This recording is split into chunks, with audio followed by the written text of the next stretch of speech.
stands ready to work with other nations to achieve the Pan-Africanization of multilateralism and a more just and inclusive system of global governance.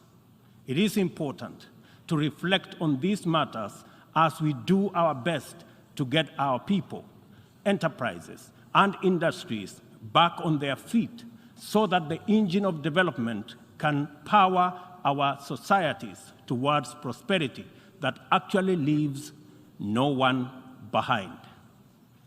Building back better is the universal rallying call to incorporate lessons learned into doing more in a better way to recover from the shock.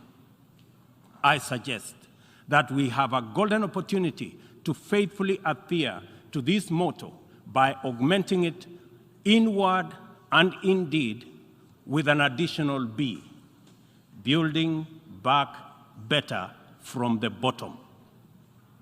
Building back better from the bottom upwards is essentially about including the marginalized to working majority in the economic mainstream. The bottom millions relentlessly wage their daily battle for survival in a crowded arena characterized by scarcity of opportunity and generally precarious existence. The ingenuity, optimism, resilience, and energy in this ever-bustling bottom is sometimes called hustling. Invisibly to policymakers and beyond the reach of many public services, these hustlers take nothing for granted, surviving overwhelming odds and frequently succeeding greatly.